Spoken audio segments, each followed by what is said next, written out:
بسم الله الرحمن الرحيم، مستكملين معاكم واحنا عم نحكي عن الأنسجة الضامة المتخصصة.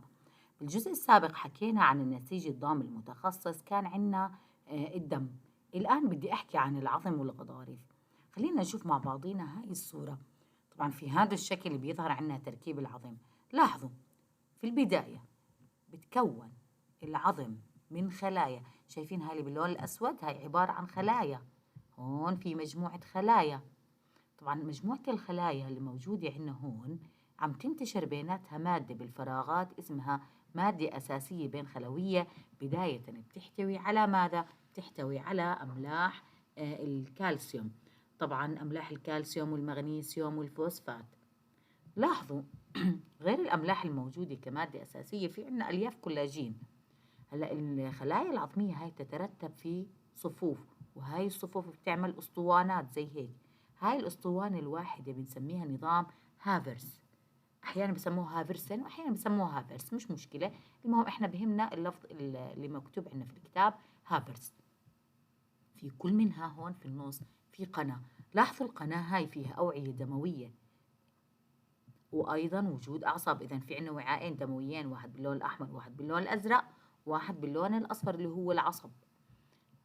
طبعا التجويف حكينا اسمه القناة. هاي القناة المركزية بتمر منها الأعصاب والأوعية الدموية. في عنا ملاحظة على النسيج العظمي.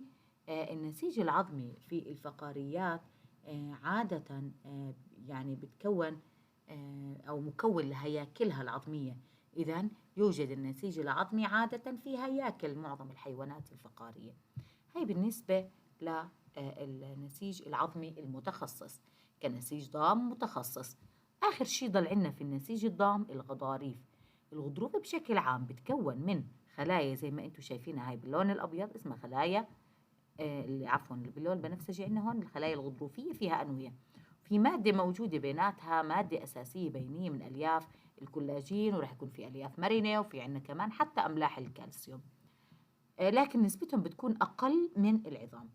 وين بنلاقي الغضاريف؟ عادة الغضاريف بتكون موجودة في هياكل أجنة الحيوانات الفقارية. يعني مثلا الإنسان أول ما يتبلش يتكون في المرحلة الجنينية بيكون هيكله في نسبة كبيرة من الغضاريف، لكن تستبدل لاحقا بالعظام. لكن بعض أجزاء الجسم بتضلها غضروفية. زي عند الإنسان وين؟ بنعرف كلياتنا العمود الفقري، بين الفقرات بيكون في عنا أقراص غضروفية، مقدمة الأنف، الأذن، القصبات الهوائية، بعض التراكيب زي الحنجرة كلها بتضلها غضروفية. في عنا كمان ملاحظة على الغضاريف زي ما حكيت لكم قبل قليل، إنه بتدخل الغضاريف في تركيب أجزاء من الجسم زي القصبات الهوائية والحنجرة ومقدمة الأنف والأذن.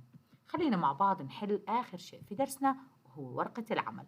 في عنا بالشكل الآتي ببين نوعين من الأنسجة الحيوانية المتخصصة. طبعا شفناهم قبل قليل. هذا النسيج العظمي زي ما انتم شايفين عبارة عن نظام هافرس، وهون في عنا الخلايا الغضروفية. إذا هاي غضروفي هاي عظمي. ما نوع المادة الأساسية بين الخلوية؟ طبعا احنا هون اتفقنا في الغضاريف شو كانت المادة الأساسية؟ شبه صلبة.